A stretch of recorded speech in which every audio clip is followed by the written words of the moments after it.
England will be hoping to produce more of the impressive play exhibited against Tunisia when they face Panama in a World Cup Group G clash on Sunday. The Three Lions won their opening match 2-1 while their opponents succumbed to a 3-0 defeat to group leaders Belgium.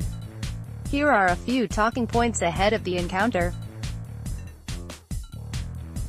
Unlocking A stubborn defense, Belgium ran out comfortable 3-0 winners against Panama in the end, but they didn't exactly cruise through proceedings. Hernan Dario Gomez made certain the Red Devils didn't have it all their own way as he set his side up to frustrate the Europeans. England must be braced for similar treatment. Much of their encounter against Tunisia was a case of attack versus defense, and there will only be more of that in this meeting with the Central Americans. Gareth Southgate must ensure his side are on the front foot, and a couple of personnel changes could help them sharpen their attack. Reports Dele Alli didn't train with England on Thursday means Ruben Loftus-Cheek could be in line for a starting role.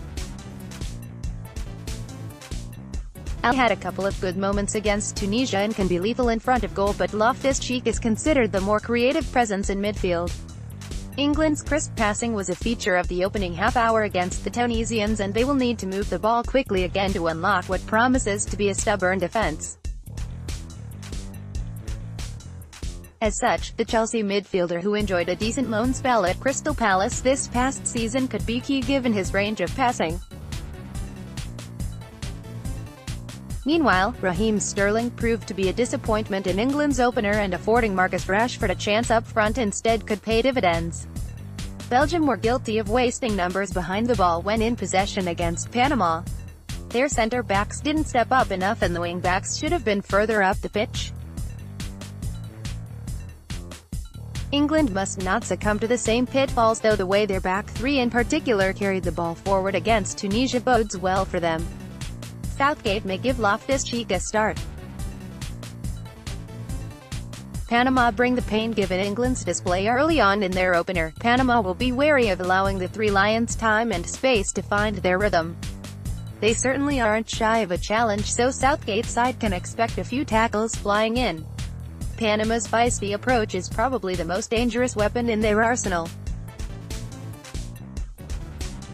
And during their warm-up games, they refused to tone it down, with Blas Perez getting sent off for a high challenge on Denmark goalkeeper Kasper Schmeichel. In their opener against Belgium, Panama were issued 5 yellow cards, which is the joint highest in a World Cup game since the Netherlands kicked lumps over eventual winners Spain in the 2010 final. They also have the second oldest squad at the tournament and will struggle to keep pace with England's youthful and energetic forward runners. Hopefully, the likes of Kevin Trippier, Ashley Young and perhaps even Rashford have been working on their free kicks. Panama won't hold back. Jesse finished better. England's assault on Tunisia's goal petered off in the second half, but even so, they ended the game with 14 key passes. They started the game like a house on fire, should really have had a comfortable 3-goal lead by halftime.